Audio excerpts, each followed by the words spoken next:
Boa noite. Boa noite, igreja. Boa noite, vocês que estão nos assistindo. Agora o negócio ficou bom aqui, que tem um retorno de imagem. Daí eu peguei uns truques para tirar selfie esses dias no Facebook. Só pode mostrar uma orelha, né? Tem uma pegada assim. Tava falando com o Alexandre que eu ainda não consigo me acostumar, né? Tem os últimos minutos antes de você começar, você vir até aqui. E esses primeiros minutos a gente é tomado por um temor. Parece que é um caminho, né, gigante para começar e para ajudar. Eu não sei se eu acho que eu fico nervoso, eu começo a inchar. Então, se você achar que eu tô um pouquinho gordo, talvez seja o nervosismo, amém? Mas vamos ao que interessa, amém? Hoje eu tô bastante motivado porque a formatação dessa ministração ela é um pouco diferente do que eu tô de costume a ministrar. Uma palavra um pouco mais de ensino. Eu gosto de desafio, então eu tô bastante motivado por isso. Mas como eu vou trabalhar com alguns versículos, né? São vários versículos, então eu gostaria de já ir ao que interessa, amém? Senhor, obrigado pelo louvor. Obrigado, Senhor, porque o Senhor preparou todo esse lugar, Senhor, para que nós pudéssemos adorá-lo.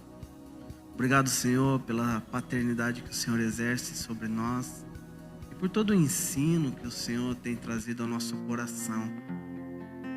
O Senhor nos ensina como amá-lo, e isso é algo maravilhoso. Que possamos, Senhor, continuar e perseverar em aprender a Te adorar, a cultuar a Ti, a respeitar a Tua palavra, a respeitar a Tua presença, respeitar a Tua santidade. Eu oro, Senhor, para que a nossa mente esteja cativa a Teu trono nesse momento. Oro por um espírito de sabedoria e revelação aos corações de todos que estarão escutando essa palavra. Que ela seja a edificação do Teu reino, que ela seja uma palavra de construção para tudo aquilo que o Senhor tem preparado para a Tua igreja em um tempo vindouro. E acima de tudo, obrigado. Amém? Amém, pessoal? Amém, por favor. Digam amém quando eu falar amém. Ajuda demais. Eu quero começar. A introdução ela é um pouco grande, mas você não se assuste porque a palavra ela é pequena. Então eu queria construir com vocês um entendimento, um plano de fundo, um fundamento, porque se eu for direto a palavra vai ficar um pouco confusa. Peço desde já, se caso você que está assistindo, você tiver qualquer dúvida do que for pregado, aproveite, né, o momento que é uma live, deixe seu comentário, deixe sua pergunta. E acredito que os próprios irmãos poderão tirar a sua dúvida, porque hoje nós estamos pregando a palavra, amém? E nós temos intimidade com ela. Mas em todo caso eu estarei respondendo no particular, amém? Eu gostaria de começar com um texto que se encontra em Lucas. Eu vou pedir para você assim, se você for tentar abrir a Bíblia vai ficar demorado, ainda bem, não tem como, né, esperar.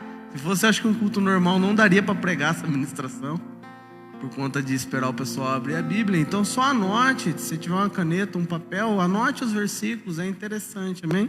A gente vai falar de bastante coisas construtivas aqui. Eu queria começar por Lucas, capítulo 4. Eu vou começar a partir do versículo 14. Diz assim, ó. Lucas 4:14, amém? Diz assim, ó. Jesus voltou para a Galiléia no poder do Espírito, e por toda aquela região se espalhou a sua fama. Ensinava nas sinagogas e todos o elogiavam. Ele foi a Nazaré, onde havia sido criado, E no dia de sábado entrou na sinagoga, como era de seu costume, e levantou-se para ler. Foi-lhe entregue o livro do profeta Isaías. Abriu e encontrou um lugar onde estava escrito: o Espírito do Senhor está sobre mim, porque Ele me ungiu para pregar as boas novas aos pobres. Ele me enviou para proclamar liberdade aos presos e recuperação da vista aos cegos, para libertar os oprimidos e proclamar o ano da graça do Senhor. Então ele fechou o livro, devolveu ao assistente e assentou-se. Na sinagoga todos tinham olhos fixos nele. E ele começou a dizer-lhe: hoje se cumpriu a escritura que vocês acabaram de ouvir. Eu quero que rapidamente nós vamos para essa escritura que está em Isaías 61. Porque existe algo muito interessante nesse contexto. Ele é muito discreto e ao mesmo tempo ele é tão importante. O texto que Jesus lê de Isaías diz exatamente o seguinte: o Espírito do Senhor, o Espírito do Soberano, o Senhor está sobre mim, porque o Senhor ungiu-me para levar as boas novas aos pobres. Enviou-me para cuidar dos que estão com o coração quebrantado, anunciar liberdade aos cativos e libertação das trevas aos prisioneiros, para proclamar o ano da bondade do Senhor. Lá, Jesus para aqui, enrola o livro e entrega para o ajudante da sinagoga. Mas o texto não para ali, ele continua. Então, ó como que a continuidade do texto é. Então vamos lá: libertação das trevas aos prisioneiros, para proclamar o ano da bondade do Senhor e o dia da vingança do Senhor. Em outras traduções, o dia do juízo do Senhor, para consolar todos os que andam tristes. Aqui acaba o versículo 2. Agora, por que Jesus não termina o texto? Cara, eu já ouvi tanto esse versículo. Esse versículo ele está no vídeo de apresentação do Ministério dos Valentes. E eu fui levado a esse entendimento algum tempo atrás, e isso abriu um leque na minha mente, abriu minha visão, a ponto de uma direção clara, que eu preciso ler toda a Bíblia novamente, somente por conta desse entendimento. E qual é o entendimento que nós temos aqui? Que quando Jesus ele para, por que Jesus para? Porque ele faz um anúncio. Qual é o anúncio de Jesus? Hoje se cumpre essa profecia. Porque Jesus ele não fala, ele somente fala: hoje, para proclamar o ano da bondade do Senhor. E ele não diz o dia da sua vingança. Por que ele para ali? Porque fala-se de duas eras, de dois tempos. E se Jesus falasse o dia da vingança do Senhor, ele não poderia dizer que naquele momento se cumpria aquela profecia, porque a profecia de Isaías fala das duas vindas de Jesus, e não somente de uma vinda. E aí muita coisa clareia, né?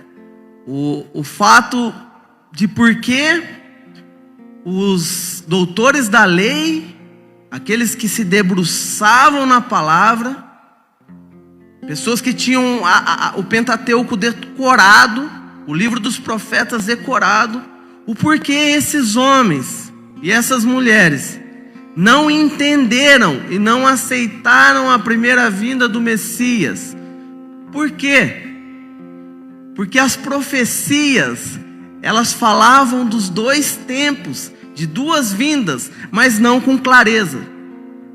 Então quando eles esperavam um Jesus, um Messias que viria e reinaria, colocaria todos debaixo dos seus pés, que seria rei sobre todo o mundo. Isso não era uma mentira, é profecia. Só que essa profecia falava de um outro tempo. E a primeira vinda, ninguém sabia que havia duas vindas. Isso é muito bom, porque é mão de Deus sobre os judeus, é mão de Deus sobre Israel, porque a inclinação do coração do Senhor, a promessa do Senhor para Abraão, era que todas as famílias do mundo fossem benditas a partir da descendência de Abraão.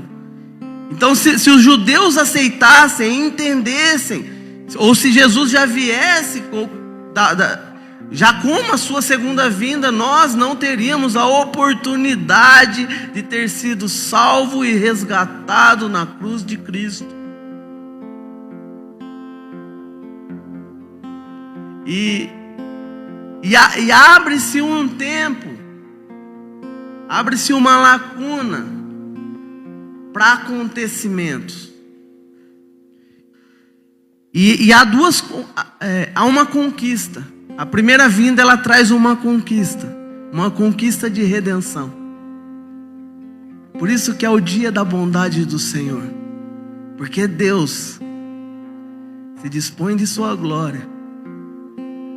Ele encarna como homem e morre numa cruz, morre no madeiro, sangra até a última gota de seu sangue, para remir o meu e o seu pecado.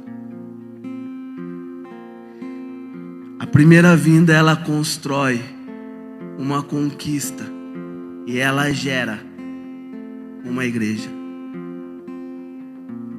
E quando eu olho eu preciso desse fundamento para o entendimento de que esse primeiro tempo ele traz uma natureza para a igreja e uma missiologia, uma missão para a igreja.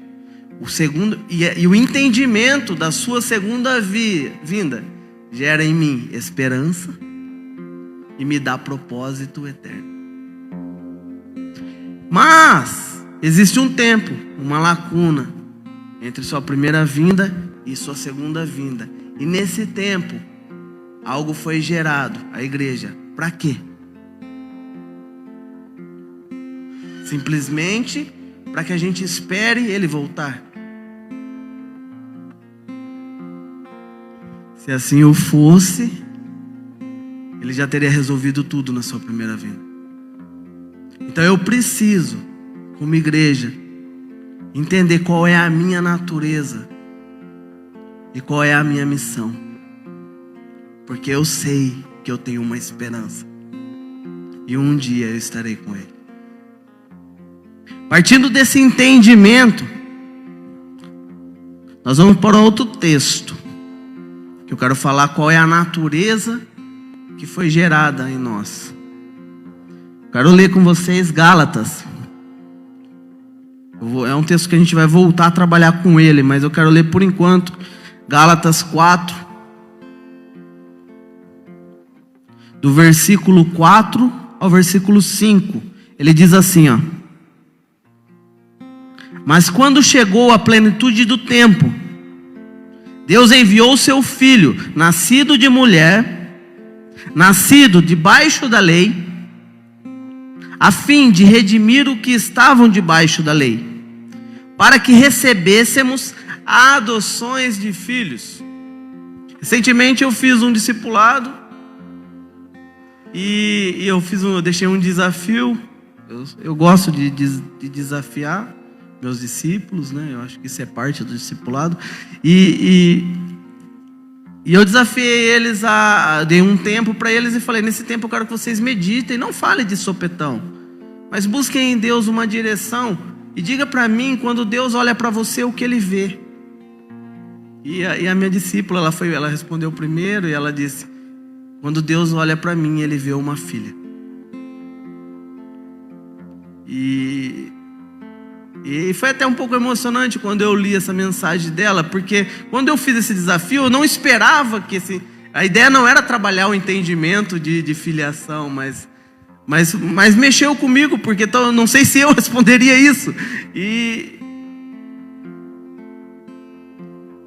entender que quando nós olhamos para a igreja, no individual, o que a igreja é? Ela é uma comunidade de filhos. Somos muitos filhos de Deus. E essa é a natureza da igreja. A natureza de filho. A natureza de herdeiros. Vamos para mais textos. Eu marquei tudo aqui, cara. Nossa, nunca fui tão organizado para montar uma mensagem. E dentro desse contexto, facilita muito o entendimento da natureza. Porque a partir disso, eu ter revelação. Uma vez Jesus ele diz que nós conhecemos a árvore pelo fruto. E a grande questão é que todo filho revela o pai que tem. Em Lucas, se eu não estiver errado, se eu não peguei o versículo errado aqui, peraí.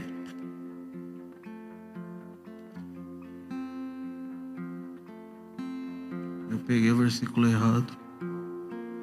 Mas não tem problema, né? Pula esse. Aqui.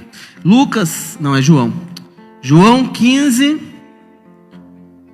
vamos ler o versículo 9. Jesus respondendo, vamos ler o 8 para entender o contexto. Disse Felipe: Senhor, mostra-nos o Pai, e isso nos basta. Jesus respondeu: Você não me conhece, Felipe? Mesmo depois de eu ter estado com você durante tanto tempo? Quem vê o Filho, vê ao Pai. A grande questão é que todo filho revela o pai. Quando nós olhamos uma criança, sem conhecê-la, não conhecemos a procedência dessa criança, não conhecemos a família dessa criança, mas nós, por um tempo, olhando essa criança, nós conseguimos determinar uma situação. Que ou aquela criança é uma criança bem educada, ou essa criança é uma criança mal educada. E quando eu associo essa criança a ser educada ou a ser mal educada, esses critérios não respondem a ela, mas sim aos seus pais. Porque toda criança revela o pai que tem. E a grande questão é que o texto que nós lemos em Gálatas fala que nós recebemos uma adoção. Ou seja, éramos órfãos. Mas não existe órfão que não tenha um pai. Todo órfão tem um pai, por mais que ele não o conheça, mas ele tem.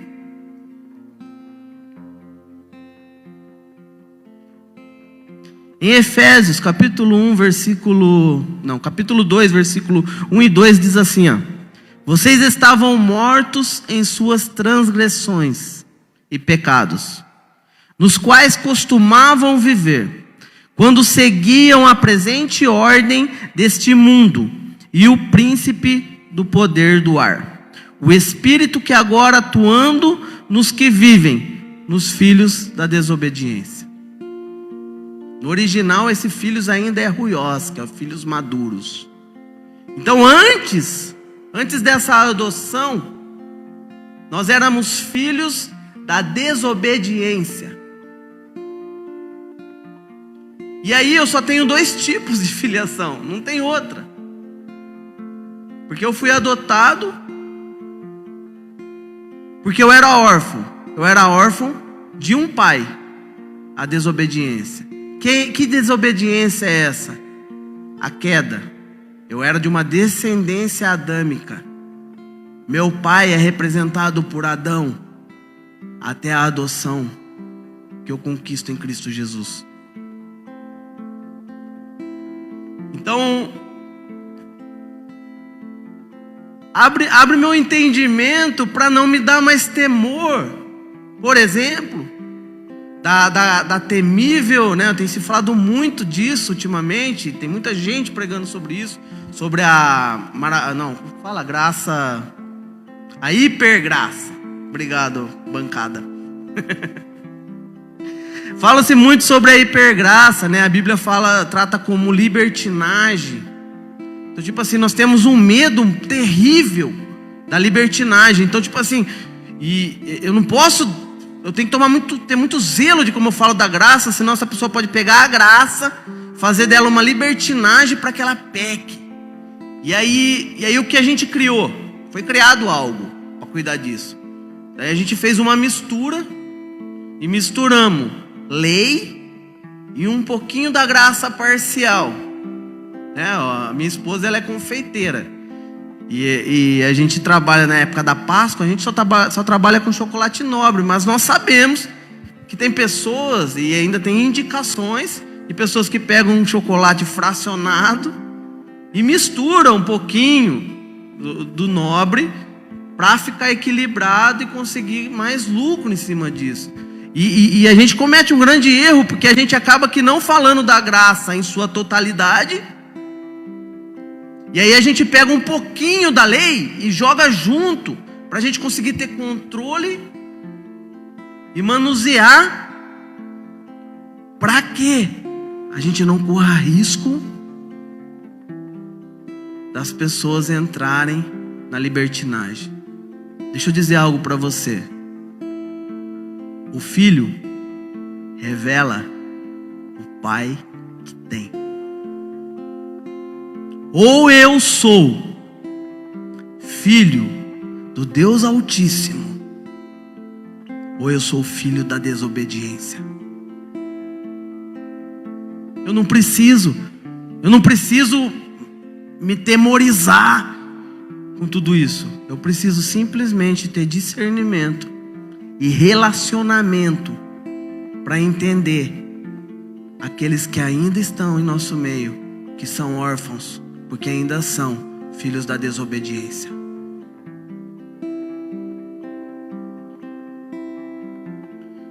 Adão, ele peca por comer do fruto do conhecimento do bem e do mal. E ele é expulso do Éden. Ele é expulso do lugar santo, do lugar de separação. E agora ele não é mais santo, ele não é mais separado. Ele está fora do lugar de separação. E ele gera 2 filhos, Caim e Abel. Isso nem estava no script, mas vamos lá. Ele gera Caim e Abel. Qual a consequência desses 2 filhos? Eles tentam ofertar a Deus. Deus não se agrada da oferta de Caim. Tem tanta coisa nisso. Caim mata Abel. Quando Deus pergunta para Caim onde está Abel, Caim responde: e o que tenho eu com o meu irmão?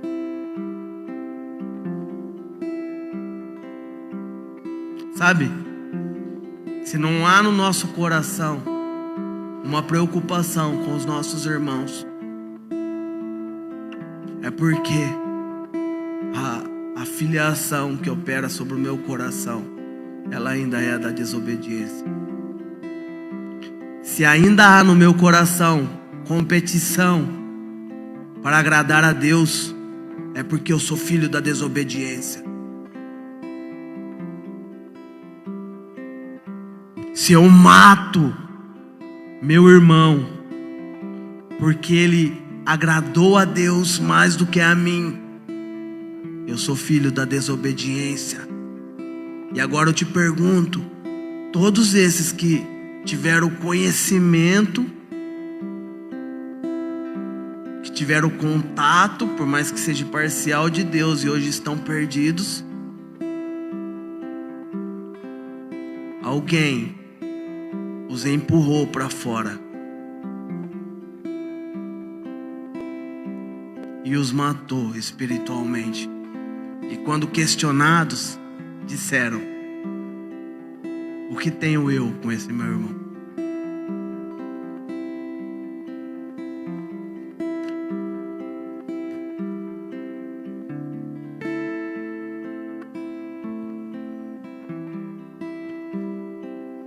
João 12 diz que todos que creram e o receberam, foi-lhes dado o direito de serem filhos. Esse direito, ele deve ser revelado nas minhas ações e nas minhas atitudes. Ou eu não conheço meu Pai. Conhecereis a árvore pelo fruto. Se eu não me preocupo com meu irmão, se eu não me preocupo com o meu próximo, eu não revelo o Pai do céu. Porque quando ele se apresentou como homem, todas as evidências de filho que ele nos deixou eram evidências de entrega, de doação, de amor, e não de rejeição, não de competição.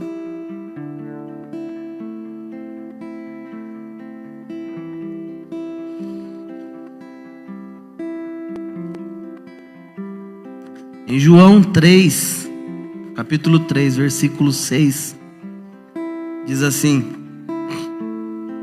o que nasce da carne é carne, mas o que nasce do Espírito é Espírito. Só há dois tipos de nascimento. Não se surpreenda pelo fato de eu ter dito: é necessário que vocês nasçam de novo. O vento sopra para onde quer. Você escuta, mas não pode dizer de onde vem, nem para onde vai. Assim acontece com todos os nascidos do Espírito. Os filhos do Pai do céu, os herdeiros com Cristo Jesus, esses são nascidos do Espírito. Esse contexto fala de uma conversa de Nicodemos com Jesus. E ele, interessado naquilo que Jesus operava, Jesus ele operava, havia 3 situações que acompanhavam Jesus: uma boa nova, o operar de Deus através de sinais e maravilhas, e um testemunho de vida daquilo que ele pregava. Isso chamou a atenção de um dos maiores doutores da lei da época. E a atenção que Jesus gerou nas pessoas por viver esses 3 pilares do que eu considero o evangelismo verdadeiro: uma boa palavra que gere boa nova e fala de Jesus Cristo, um testemunho de vida que condiz com o que você prega, e sinais e maravilhas que são operadas por Deus como resposta de que você é um mensageiro do Senhor. Isso gerou interesse de salvação nas pessoas. Mas o interesse que a gente tem tentado gerar nas pessoas não é de salvação, é de satisfação pessoal. E quando eu faço isso, eu estou muito distante do que Jesus fazia. A Bíblia fala que os nascidos do Espírito, eles são guiados pelo Espírito. Eu vou até complementar, tem mais um versículo que eu quero trabalhar que diz a mesma coisa, 2. Só para completar o entendimento dessa mudança de natureza. Jesus ele diz: é necessário nascer de novo. Éramos todos filhos da desobediência. E podemos ser gerados em Cristo pelo Espírito. Mas ser gerado pelo Espírito traz uma natureza espiritual de filho. Não mais a desobediência, mas de filho da verdade, de filho do caminho e de filho da vida. Em Romanos 8, a partir do versículo 6, diz assim: a mentalidade da carne é a morte, mas a mentalidade do Espírito é vida e paz. A mentalidade da carne é inimiga de Deus, porque não se submete à lei de Deus, nem pode fazê-la. Quem é dominado pela carne não pode agradar a Deus. Então, as minhas ações revelam o Pai que eu tenho. Por isso que Romanos 12 diz que é necessário uma renovação da mente, uma entrega total, um sacrifício vivo, uma entrega consciente a Deus, para uma renovação da mente, para viver a boa, agradável e perfeita vontade de Deus, e não a minha. Mas nós somos cheios de planos, nós sabemos aonde a gente quer chegar, mas acabei de ler que quem é nascido do Espírito não sabe para onde vai, não sabe para onde vem. Ele simplesmente vive uma vida de obediência, porque ele é contrário. A luz é contrária às trevas. Ele era filho da desobediência, hoje ele é filho da obediência. E toda obediência é um sacrifício de vida espontâneo e consciente, porque a natureza, o desejo carnal ainda habita em nós, porque ainda não fomos glorificados. O dia do seu juízo ainda virá, e quando veremos ele como ele realmente é, seremos como ele é, em um corpo glorificado. Mas até lá, é uma vida de sacrifício em obediência. E se eu não vivo em obediência, eu devo questionar a paternidade, porque será que sou filho de Deus? Ou ainda sou um órfão no meio de filhos de Deus?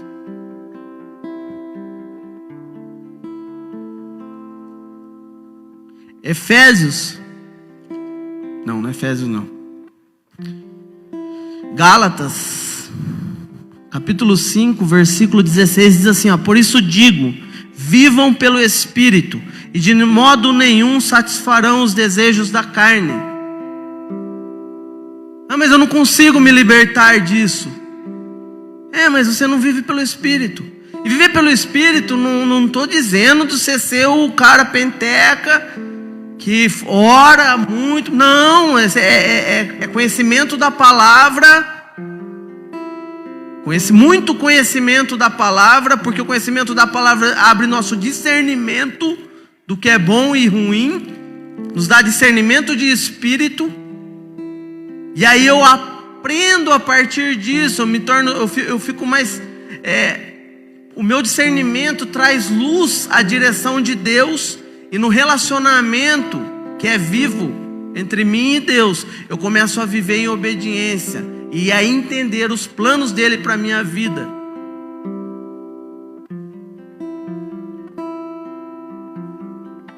Então por isso digo, vivam pelo Espírito, de modo nenhum satisfarão os desejos da sua carne.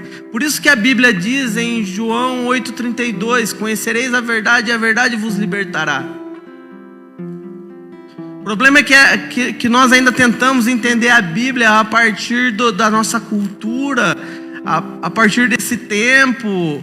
A gente não lê ela da forma correta, a gente não lê ela da forma literal, a gente não busca na alegoria o entendimento da cultura da época, para quem aquilo estava sendo falado, quais eram os costumes, o entendimento do original, do sentido daquela palavra. E quando a gente olha a palavra conhecer na Bíblia, ela tem a mesma aplicação quando a Bíblia diz que Isaac conheceu Raquel. Então o coabitar tem o mesmo sentido de conhecer. O conhecer bíblico, original, ele traz luz a um entendimento de conhecimento íntimo. Mas nós não somos íntimos. E o problema é que a gente acha que as pessoas são. Tem esse detalhe também. Porque a gente acha que as pessoas desobedecem. Porque assim, elas conhecem, mas mesmo conhecendo, elas buscam desobedecer para chamar atenção e tal. Não, a questão é que essas pessoas ainda são filhos da desobediência, Porque não dá para conhecer Jesus intimamente, não dá para conhecer o Espírito intimamente e continuar uma vida em desobediência, porque você não consegue. Não dá. Quando você cai, você cara. Quando você desobedece, é um peso muito grande. Você não consegue me lidar mais com aquilo, porque o arrependimento é parte do seu ser. Não dá para viver em desobediência, porque a nossa mente ela vai sendo renovada a partir desse estado, dessa natureza de igreja que é filho de Deus.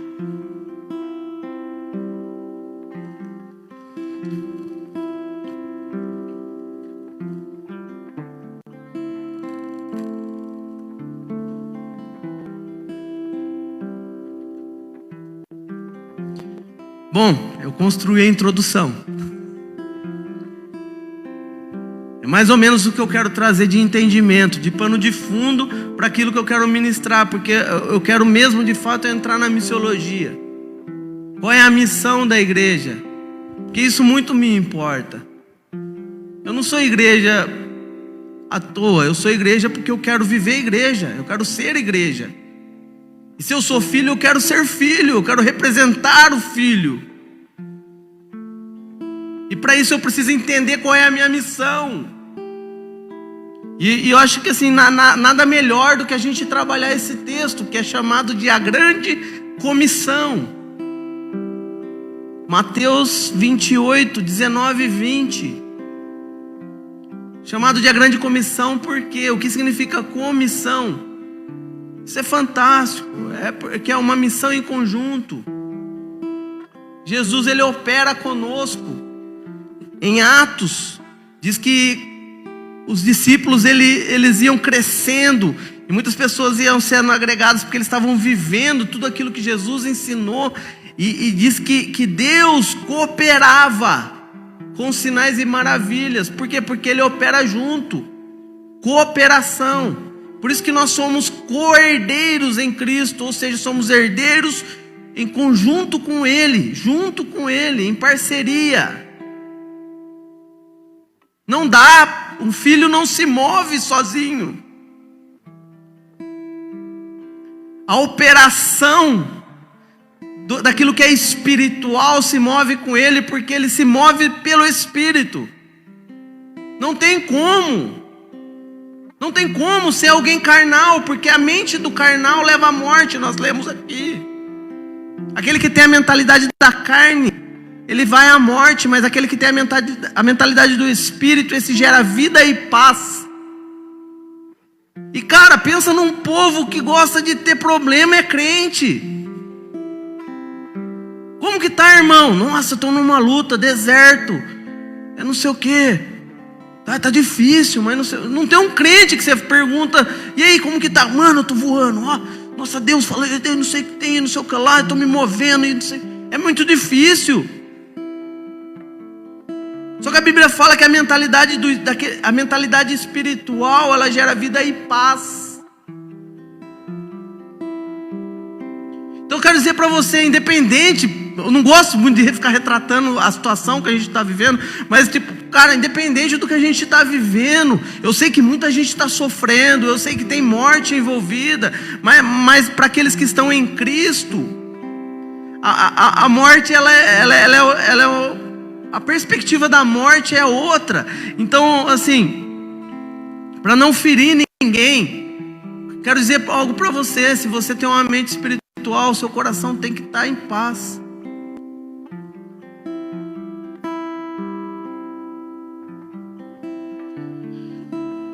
Qual é a missão da igreja?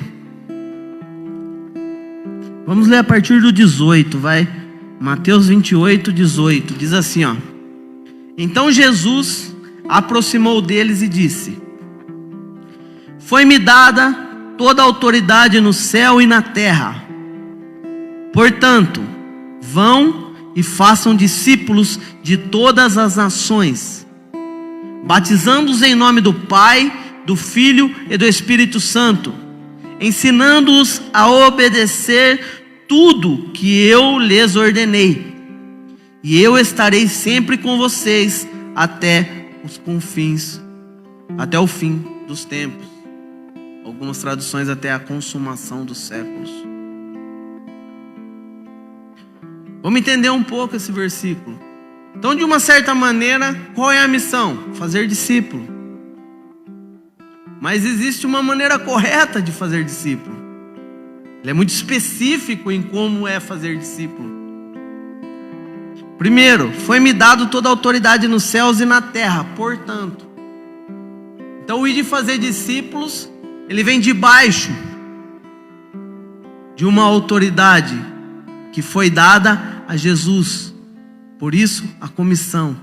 Porque eu não opero, eu não faço discípulo, eu não discipulo, se não for com Ele.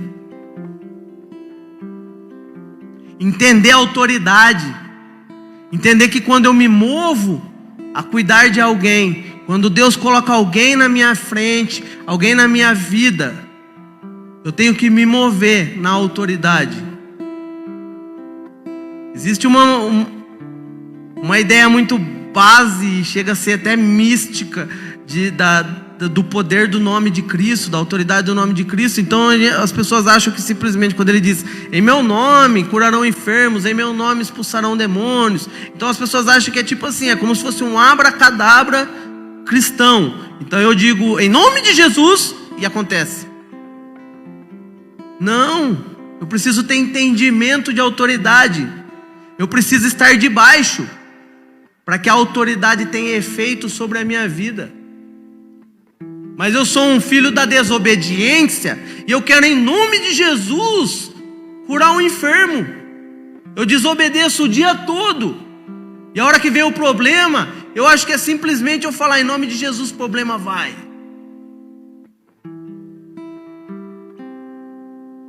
Cara, a gente precisa se debruçar na palavra.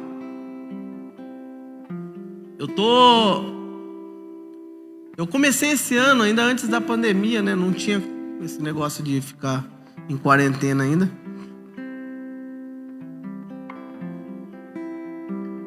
Eu já tinha tido uma palavra do Senhor que era para me voltar a me debruçar de forma intensa na palavra.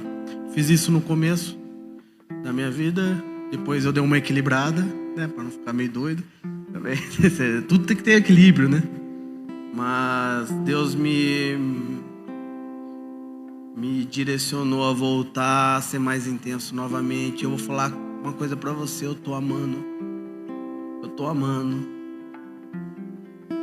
Eu tenho um problema com pipoca. Pipoca, se você der pipoca na minha mão, enquanto não acabar, eu nunca cheguei a ver qual é o meu limite. Né? Tipo, mas parece que enquanto não acaba eu não consigo parar de comer a pipoca. É melhor que pipoca. Porque quanto mais eu debruço, quanto mais eu aprendo, mais eu quero. Né? A gente teve uma direção de setor do Alexandre e da Jéssica. E ontem, e ele falou isso, ele está vivendo algo semelhante, essa fome. Parece que quanto mais você come, mais fome você tem. Porque Deus, ele é assim, nós contemplamos a sua palavra. Quanto mais eu leio a Bíblia, mais eu conheço Jesus, mais eu o vejo, mais ele se torna palpável. E eu não aceito, para minha vida eu não aceito dizer ser igreja e não entender qual é a minha natureza, não viver tudo aquilo que tem separado para mim e não trazer resultado por aquele que deu a vida dele para resgate da minha. Eu não consigo ser igreja se não for assim. Então eu preciso entender a autoridade, começo de conversa, para que eu gere discípulos e para que eu discipule de forma correta. Portanto, vão e façam discípulos de todas as nações. Não existe seleção. Não dá para selecionar discípulo. Não dá para escolher quem Deus quer que você cuide. Porque você é um homem espiritual. Você é nascido do Espírito. E quem é nascido do Espírito, é soprado pelo Espírito. É como um barco a velas. Ele vai para onde o vento sopra.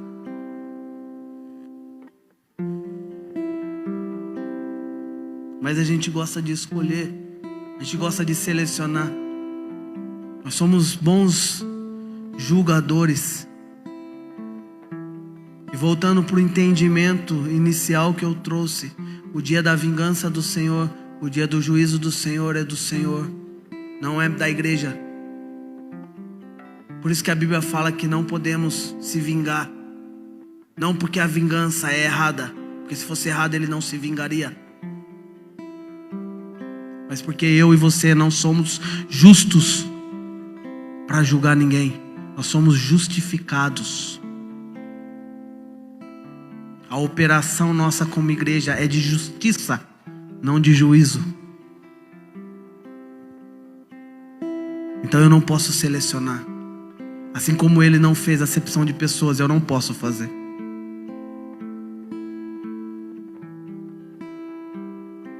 Batizando-os em nome do Pai, do Filho e do Espírito Santo.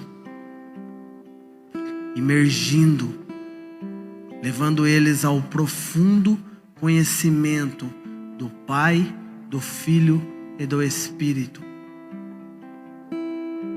Entenda algo. Deus, ele é relacional. Não existe igreja que não seja relacional.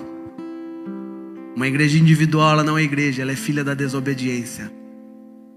Deus, ele cria todas as coisas pelo seu poder. Ele diz: haja e a luz. Ele diz: haja e a separação.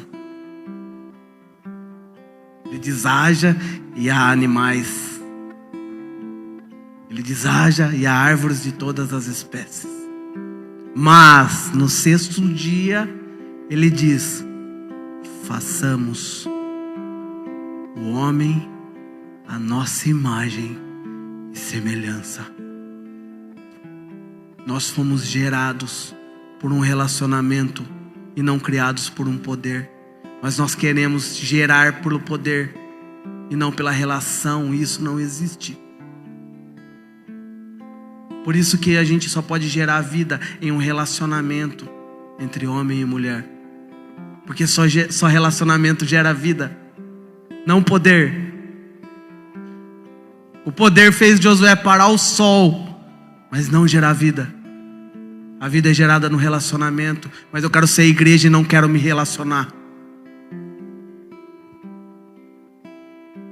Eu quero ser igreja, mas não quero que ninguém seja como eu. Mas nós fomos criados à imagem e semelhança dele. Porque não, eu sou uma igreja competitiva.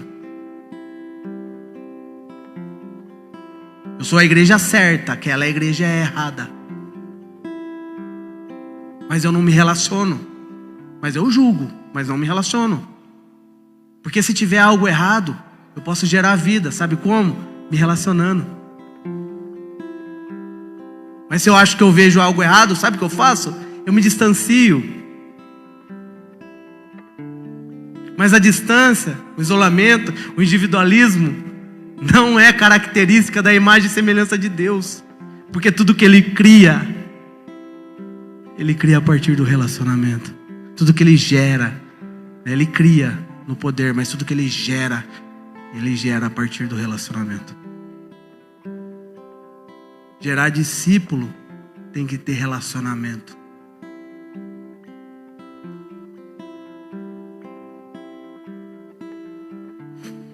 Ensinando-os a obedecer.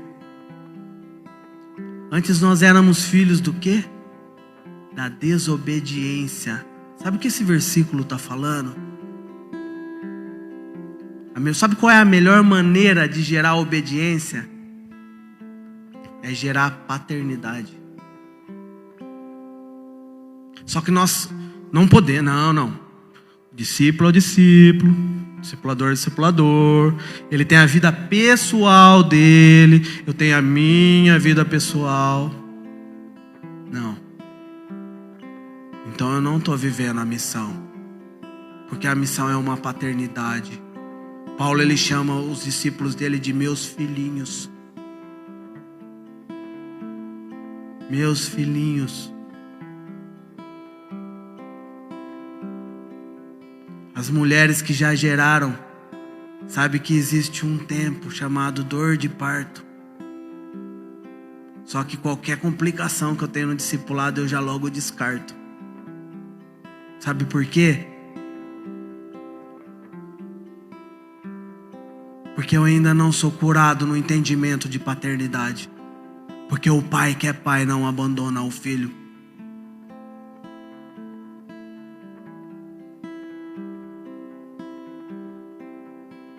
Mas nós temos critérios demais, argumentos demais para fazer seleção, para estabelecer tempo e limite para as coisas. Mas só Ele sabe o tempo e a hora, não eu e você.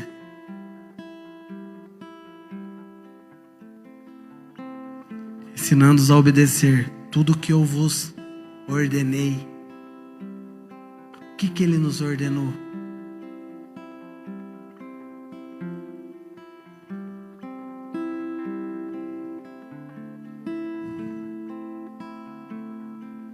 João 13:34.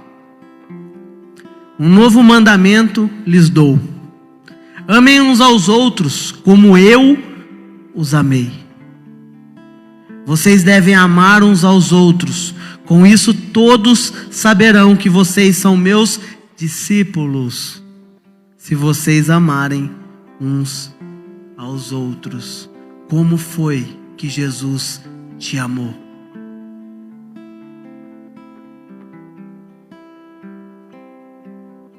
Como foi que Jesus amou a nós, igreja, filhos do Deus vivo? Ele nos amou com toda a sua vida. Toda a sua vida. Mas não. Eu, diferente, tenho limites. Sabe quem tem limite? Criança tem limite. Não filhos maduros do Criador de todas as coisas.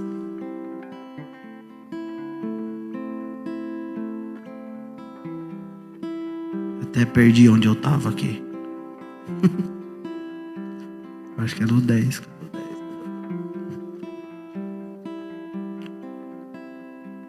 E eu sempre estarei com vocês até o fim dos tempos. Com missão. Eu não faço nada sozinho, eu faço em conjunto. E se eu faço em conjunto com aquele que me amou até o fim da sua vida, que trabalho em parceria esse, que eu desisto e ele continua até o fim da vida.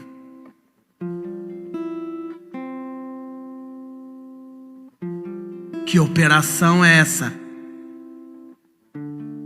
Que cooperação é essa? Em conjunto, que operação em conjunto é essa? Que ele diz, vá. Eu falo, não vou. Filho da desobediência.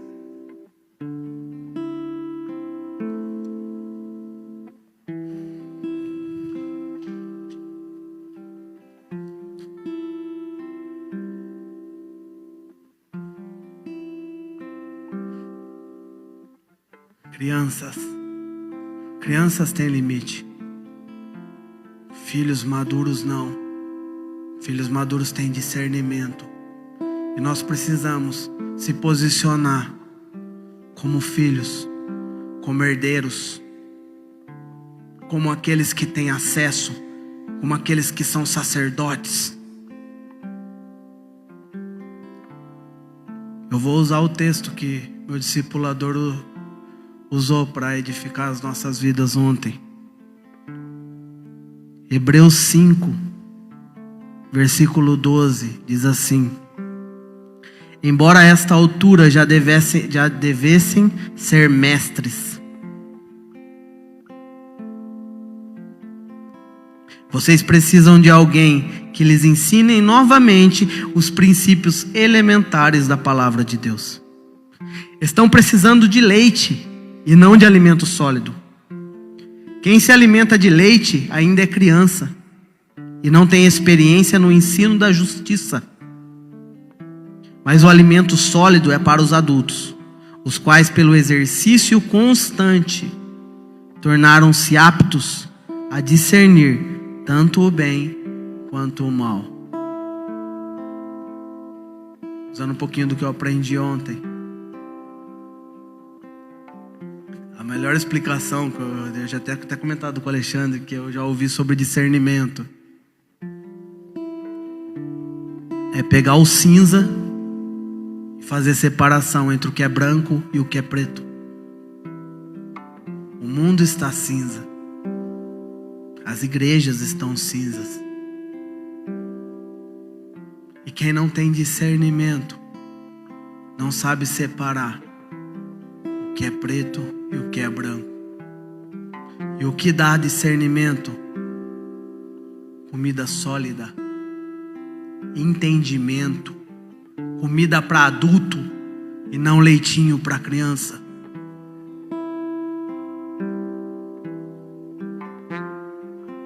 Mas nós temos ainda que perder tempo dando leite para criança. Nós vivemos um tempo onde o acesso à informação ele é muito fácil. Eu não sou o pastor, mas eu oro pela vida do pastor e peço que vocês orem, porque eu imagino como deve ser difícil, porque essas crianças que estão bebendo leite e não têm discernimento, têm acesso a conteúdos pela internet que geram polêmica. E eles amam isso. E aí eu escuto qualquer baboseira na internet. E o fato de eu não ser um adulto, de não ter uma mente espiritual, de não se alimentar de uma comida sólida, eu não tenho condição de discernir o que daquilo que eu ouvi é bom ou aquilo que eu ouvi é ruim.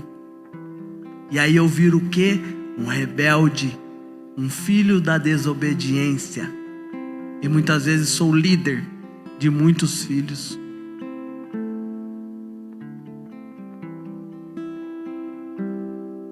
Sabe, tem coisas que são tão simples e a gente dificulta tanto.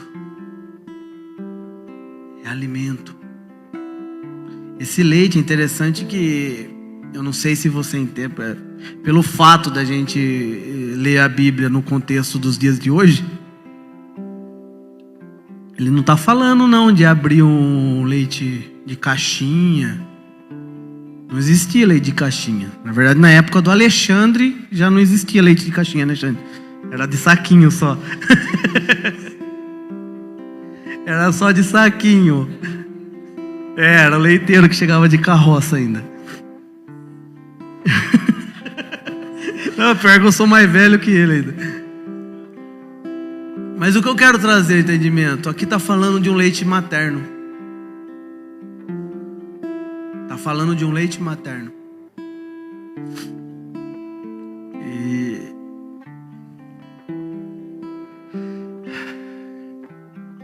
E o grande problema, a ilustração do que esse cara está querendo dizer, seria um marmanjo barbado mamando no peito de alguma mãe por aí. Você consegue ver essa cena? Um monte de bebezão de 30, 40 anos tomando leitinho materno. Não cabe, cara. Não cabe. Quanto tempo você está desperdiçando tomando leite, quando já era para você estar ensinando, quando era para você estar cuidando, e você ainda é o problemático, você ainda é o dodói, a criancinha que corre pro papai toda vez para pedir ajuda, porque não sabe discernir nada, só vive entrando em confusão, porque não sabe ainda o que é preto, o que é branco. A única coisa que eu sei é que quando me dá fome eu choro, porque vem uma mãe e me dá um leitinho materno. sabe, mamando do seu discipulador, do seu pastor, do seu líder, mas não quer comprometimento com crescimento. Síndrome de Peter Pan operando sobre a igreja do Brasil.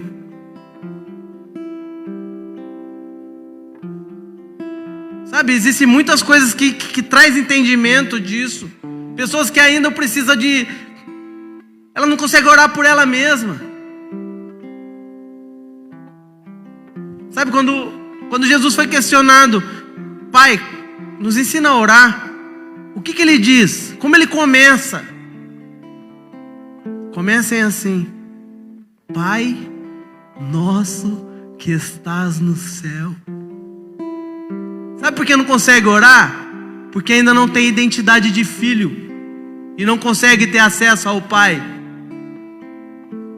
Porque ainda é filho da desobediência e não nasceu no Espírito, porque o Espírito conversa com o nosso Espírito e traz o entendimento que somos filhos.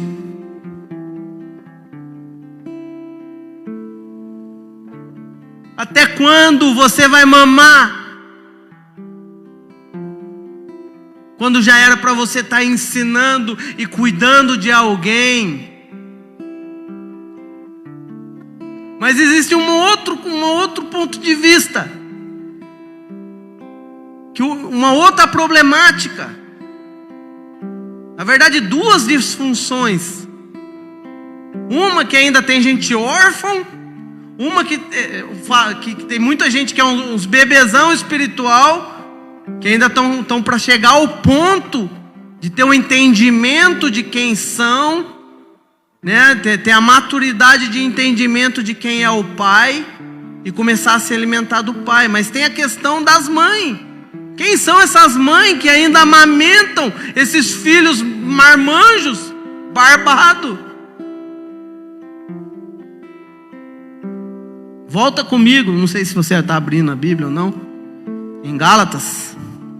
O texto que a gente leu foi Gálatas 4, do 4 ao 5. Eu quero ler aqui um pouquinho com vocês, explicar um pouquinho sobre isso. Eu ainda brinquei aqui, não dá, que é pesado, mas se a gente olhasse, sabe o que nós seríamos? Sabe qual uma das problemáticas da igreja? E quando eu digo a igreja, eu digo no contexto geral, olhando pela perspectiva do tamanho que a igreja é e o tanto que ela influencia na sociedade. Eu só chego a uma dúvida, algumas respostas. Tem muita gente que é órfão e acha que é filho. E os que são filhos, muitos são filhos da mãe, não são filhos do pai.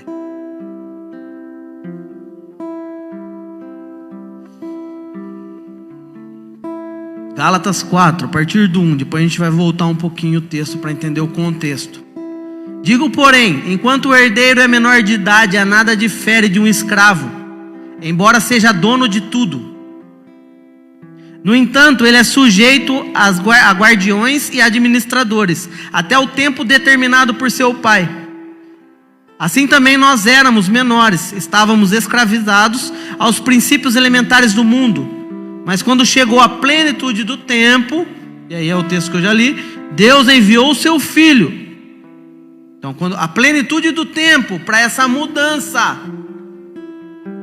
de escravo para filho, de criança para adulto, a plenitude do tempo, Deus enviou o seu Filho nascido de mulher, nascido debaixo da lei, a fim de redimir os que estavam debaixo da lei, para que recebêssemos a adoção de filhos. Quando eu saio do princípio, do entendimento de escravidão, quando eu entendo a adoção, quando eu me torno filho. Quem trouxe isso? Cristo. Então Cristo é o despertar de maturidade que o filho precisa. Mas volta um pouquinho. Então quem é o tutor? Porque na verdade tem muita gente que ama ser o tutor. Tem muito discipulador que ama ser o tutor, Porque o que é o tutor? O tutor é assim, ele cuida de alguém que é herdeiro. Mas o herdeiro não faz nada que ele não queira que faça. Então eu digo para a criança, isso não, isso sim. Porque é assim que educa a criança. Eu estava falando com o Francisco, como que o Enzo vai lá e tenta pôr o dedo na tomada. O que o Francisco vai fazer? Ele vai pegar uma varinha, dar uma varadinha, pá. Não, pode pôr o dedo aí. Ele vai perder tempo explicando por que não pode. Não, porque o Enzo é neném, ele não vai entender. Porque criança não entende. Então o que você faz? Você dá uma chineladinha aqui, uma chineladinha ali, uma varadinha aqui para pôr limites. Criança precisa de limite. E o problema é que a gente amou fazer isso. Porque tem muita mãe que tem dificuldade, ela não quer tirar o peito do filho. E essa é uma grande dificuldade, porque tem muito marmanjo mamando na mãe, vivendo de leitinho, por culpa da mãe. Porque a mãe não entrou no entendimento que esse marmanjo precisa crescer e precisa operar. Porque existe uma missão na vida dele. E eu não posso criar essa pessoa como criança o resto da vida. Não dá. Então uma das problemáticas é que tem muita gente que é filho da mãe, mas nunca se tornou filho do pai. Por quê? Porque o pai, ele só entra no exercício de alimentação depois que o filho começa a comer algo sólido. Porque o pai não pode amamentar. Você está entendendo? Que tem gente que não tem relacionamento com Deus por culpa das mães que começaram o caminho com essa pessoa. Não estou dizendo que não é para ter esse período de maternidade. Ele é necessário. Quando eu gero, eu preciso dar leite. Mas existe um limite de tempo. E nesse limite de tempo, esse filho ele não tem condições. Ele é semelhante ao escravo, ao servo, que ele faz para ter. Ele só faz para ter. É assim que o escravo vive.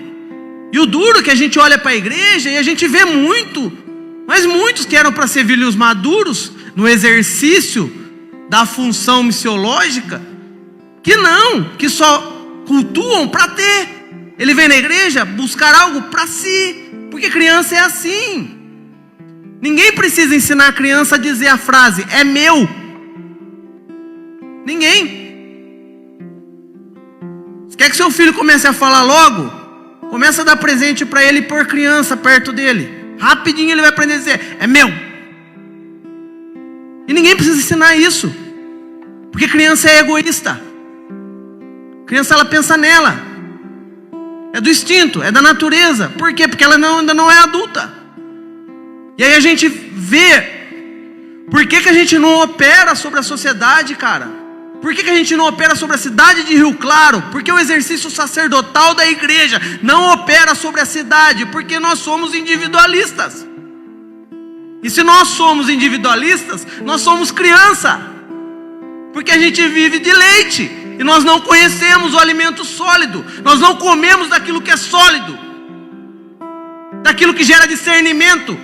Do que é bom e do que é ruim. Porque todos somos herdeiros de Adão. Adão caiu por quê? Porque ele comeu da árvore do conhecimento do bem e do mal. O que eu preciso? A palavra me traz o que? Discernimento para fazer separação daquilo que está enraizado nessa natureza pecaminosa. Mas não, a gente ainda é o é meu, é meu, é meu. Como a gente celebra a conquista do próximo? Mano, se marcar a gente nem acredita. Já começa por aí. O cara vem e conta uma revelação que Deus deu para ele, apareceu um anjo e não sei o que lá. Primeiro de tudo, né, vai falar, ixi, é alma.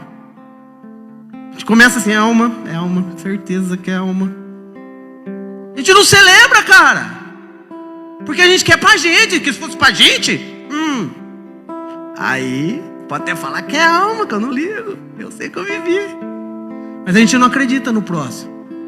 Porque a gente não vive uma vida relacional. E por não viver uma vida relacional, nós não geramos. Porque somente o relacionamento gera. E o que ele gera? Imagem e semelhança de Deus. Vocês estão entendendo? Tá dando para entender? Volta um pouquinho para cima. E quem é esse tutor que está falando em Gálatas? Estou lendo tanto versículo, tenho que começar a ler até o título. Versículo, vamos ler a partir do 24. Assim, a lei foi o nosso tutor, até Cristo, para que fôssemos justificados pela fé. Agora, porém, tendo chegado à fé, não estamos mais sobre o controle do tutor. Todos vocês são filhos de Deus, mediante a fé em Cristo Jesus. Pois os que estão em Cristo e foram batizados, de Cristo se revestiram. Não há judeu nem grego, nem escravo nem livre, homem nem mulher, pois todos são um em Cristo Jesus. E se vocês são de Cristo, são descendência de Abraão e herdeiros segundo a promessa. Cara, ele revela antes de dizer o fato da escravidão. Qual é o papel do tutor? O tutor foi a lei. E o que a lei trazia? Consciência, limite de consciência. A lei cuidava de criança. Quem é o representante da lei? Vai, bancada. Moisés. Agora fala para mim, quem é o pai de Moisés?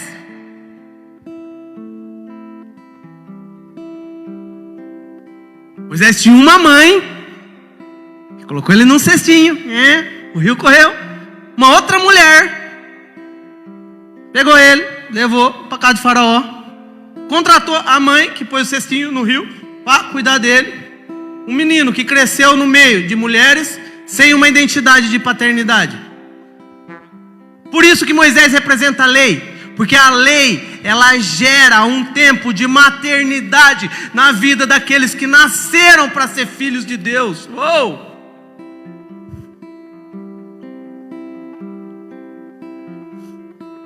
E a gente quer aplicar a lei, e ela é necessária. Ela é necessária porque ela faz distinção do que pode e que não pode no tempo que nós somos criança. Amém? Mas eu preciso tirar esse nenê gigante do meu peito e começar a dar comida sólida para esse povo. Eu preciso me alimentar disso, cara. Eu preciso desejar um alimento profundo para que eu possa operar a natureza que eu tenho, que é ser filho do Criador dos céus e da terra.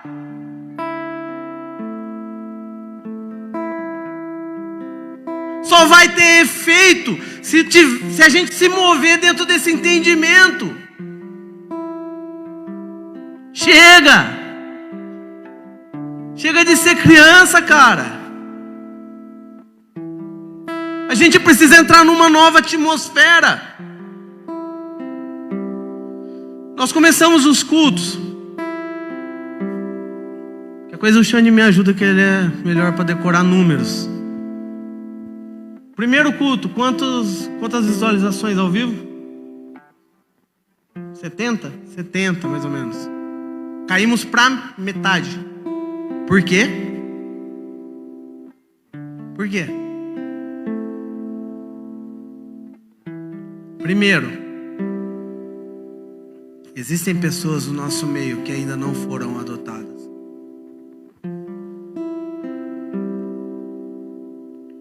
E se ela ainda não foi adotada, ela ainda nem entrou no processo de ser um bebê espiritual, de beber do leite. Existem pessoas que estão no processo do leite. E se eu tiro o leite, ela não sabe comer sozinha.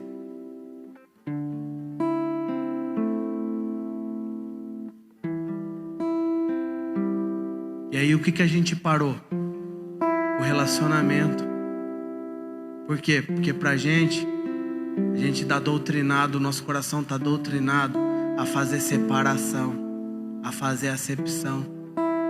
E é mais fácil para mim tomar uma posição que não é minha de direito, e em vez de eu operar a justiça, ser justo na vida desses, eu opero o juízo. E aí eu digo, não tá porque não quer.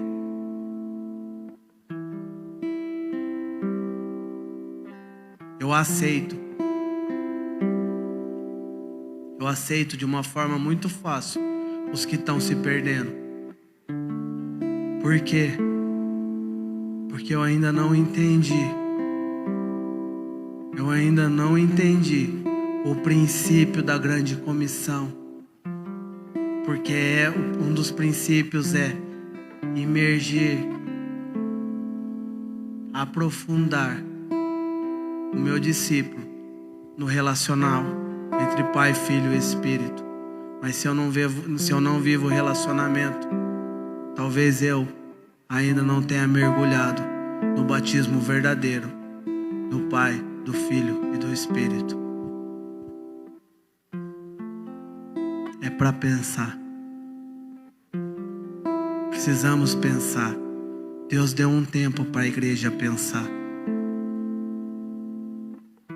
Deus tem dado um tempo para mim e para você se autoavaliar.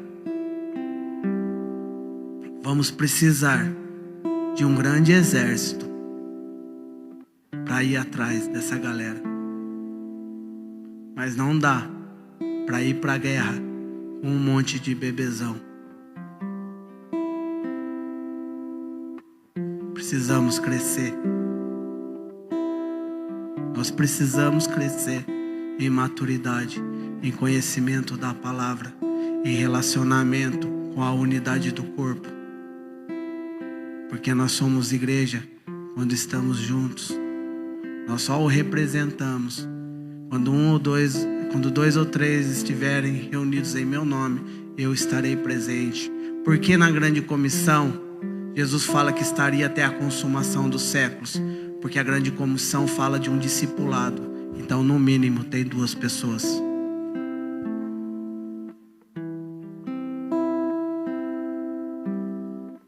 Eu já não sei mais que número eu tô aqui. Acho que é esse.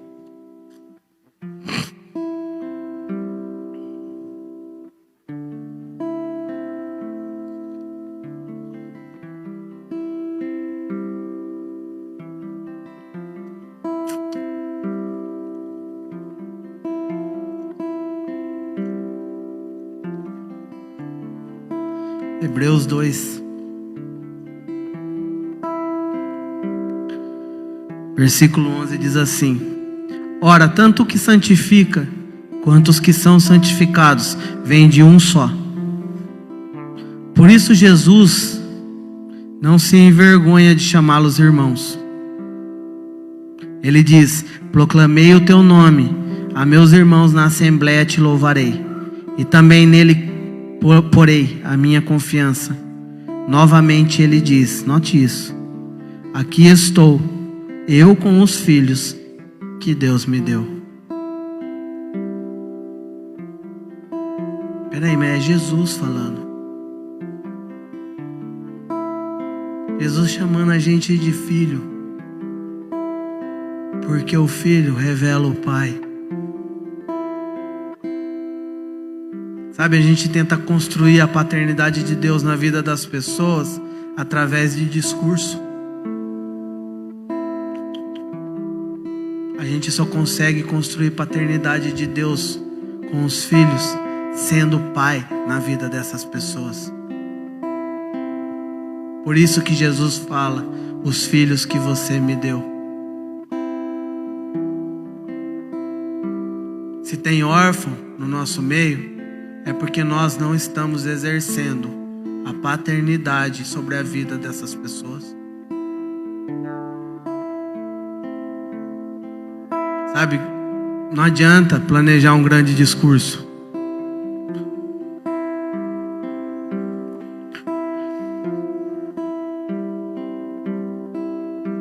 O pai, ele é muito mais. Um pai, ele é muito mais que um discurso.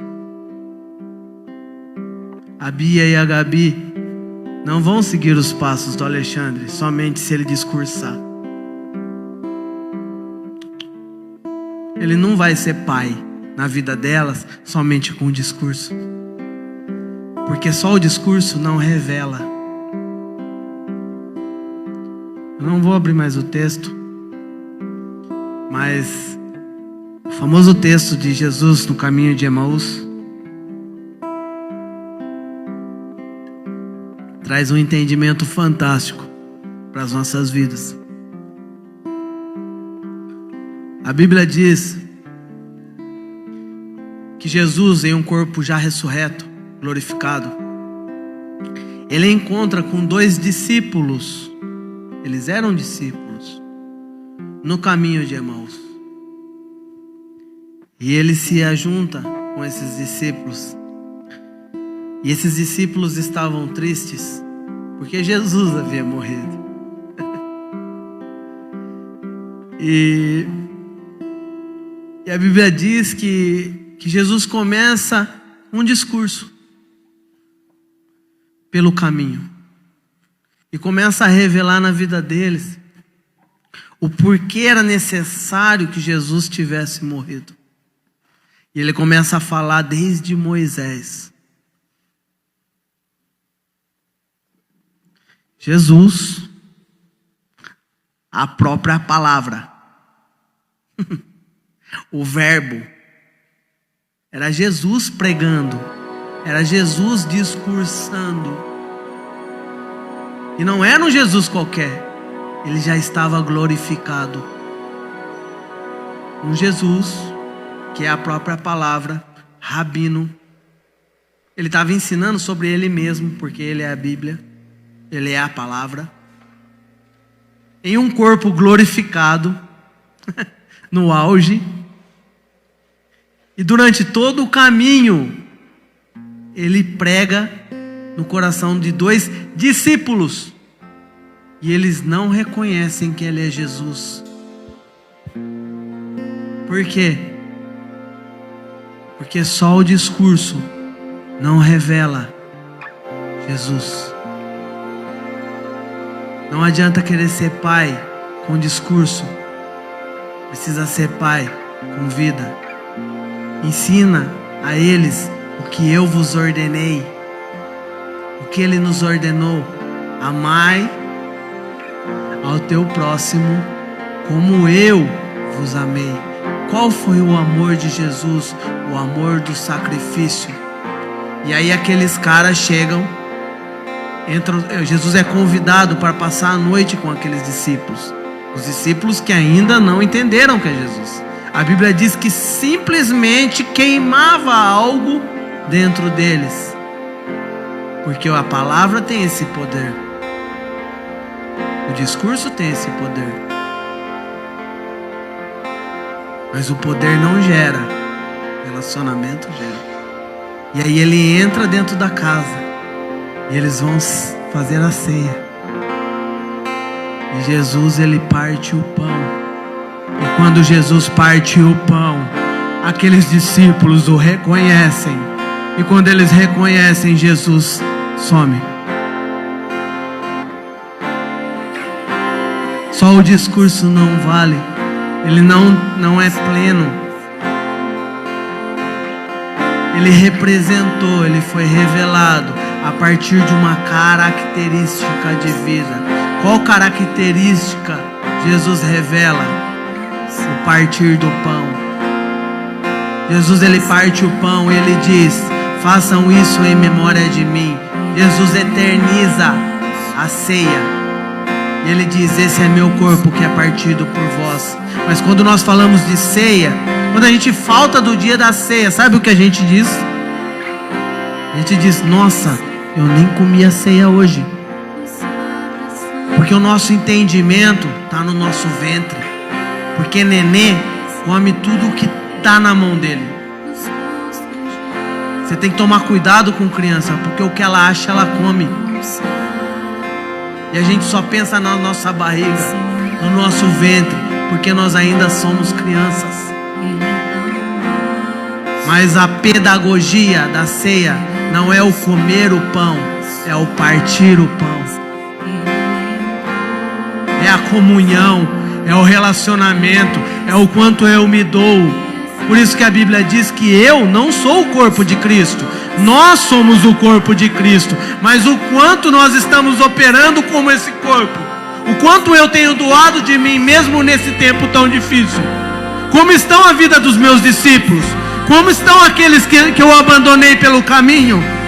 Aonde estão aqueles que Deus colocou no meu caminho? Aonde estão eles agora? Jesus, ele parte o pão, mas ele não come o pão, porque não necessitava comer, necessitava ser revelado. O pai não senta à mesa para comer com os filhos, ele senta à mesa para contemplar os filhos comerem. Por isso que em todo lugar as crianças comem primeiro. Os pais não fazem questão desde que seus filhos se alimentem. Você está preocupado com o seu alimento, com o alimento dos seus filhos? O que você tem operado? Qual a missão? A sua missão como igreja é gerar paternidade, é gerar relacionamento, é gerar discípulos. Qual é a sua missão? O que você tem feito com tudo isso? Diga, filho do Deus vivo, o que você tem feito com tudo isso?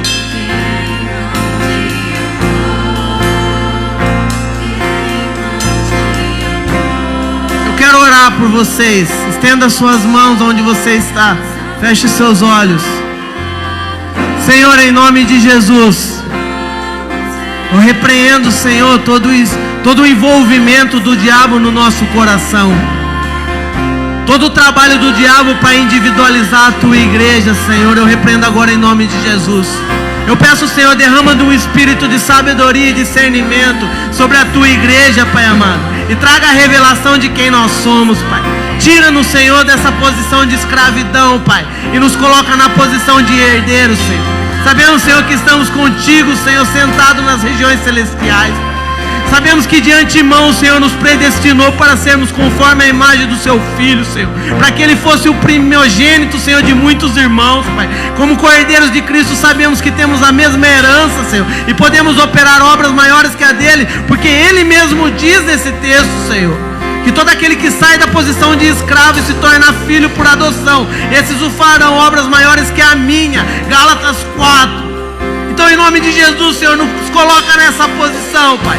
Eu oro, Senhor, para uma maturidade na tua igreja, Senhor. Eu oro, Senhor, para o entendimento de filhos, Senhor. Eu olho pelo relacionamento na igreja, Pai. O relacionamento acima de tudo, Senhor. Nós não queremos milagres, Senhor, se nós não tivermos relacionamento, Pai. Não opere entre nós, Pai, se nós não estivermos cumprindo o exercício da função da igreja, que é ser junto um corpo, Senhor, que é se relacionar, que é gerar paternidade no coração das pessoas. Desperta o nosso coração, abre o nosso entendimento, Senhor, para que nós possamos viver, Senhor, tudo aquilo que o Senhor separou para a tua igreja, Senhor. Nós ainda acreditamos que essa cidade é sim do Senhor Jesus, e sabemos, Senhor, hoje, Pai, a partir desse momento, temos o entendimento que ser filho é o princípio para exercer o sacerdócio sobre essa cidade. Então, em nome de Jesus, eu peço, Senhor, nos capacita, revista-nos, Senhor, com todo o colete sacerdotal, Pai.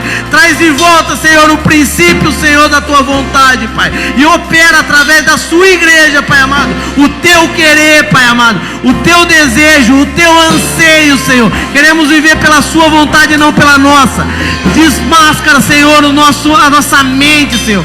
Abra nosso entendimento, Senhor, para que a gente viva uma mente espiritual e não mais carnal, Pai. Em nome de Jesus, eu profetizo, Senhor, uma igreja sedenta pela tua palavra, Senhor. Eu profetizo uma igreja madura, Senhor, que opera através da mente espiritual, vida e paz nos corações. É isso que eu oro hoje em nome de Jesus e para a glória de Jesus.